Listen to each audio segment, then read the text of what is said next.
Australia সফরে 5 ম্যাচের টি-20 সিরিজে 2-1 জিতে গেল ভারত। এবং আমরা প্রত্যেকেই জানি প্রথম ম্যাচ বৃষ্টির জন্য বাতিল হয়ে যায় এবং দ্বিতীয় ম্যাচ জেতে কিন্তু অস্ট্রেলিয়া, তৃতীয় ম্যাচে জেতে ভারত এবং চতুর্থ ম্যাচে জেতে ভারত।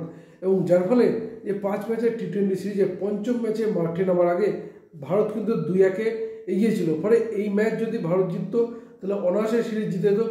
অস্ট্রেলিয়া যদি জিততো তাহলে সিরিজে ড্র হতো, কিন্তু সেই ম্যাচে বৃষ্টির জন্য বাতিল হয়ে গেল। আর যার ফলে ভারত এই সিরিজ 2-1 জিতে গেল। এবং এদিন খেলা হয়েছে মাত্র 4.5 বল এবং ঠিক সেখানেই ভারত কিন্তু 52 রান তোলে। ভারতের দুই ওপেনার সে অভিষেক শর্মা 13 বলে 23 রান করে অপরাজিত থাকেন এবং অন্য ওপেনার শুভমান গিল 16 বলে 29 রান করে অপরাজিত থাকেন। এবং অভিষেক শর্মা এই রান করতে মারেন একটি 4 এবং একটি ছক্কা। শুভমান গিল 29 রান করে মারেন 6টি 4 এবং তাদের রান অর্থাৎ ভারতের ইনিংস যখন 4 ওভার 5 বলে পৌঁছায় তখনই তুমুল বৃষ্টি নামে এবং এরপর দ্বিতীয়বার খেলা শুরু করার সম্ভাবনা নেই। আর যার ফলে ভারত কিন্তু এই সিরিজ 2-1 জিতে গেল।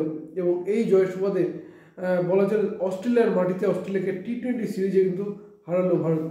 এবং ওয়ানডে সিরিজে আমরা জানি ভারত 2-1 পরাজিত হয়েছে, কিন্তু টি-20 সিরিজ কিন্তু সেই 2-1 জিতে গেল ভারত।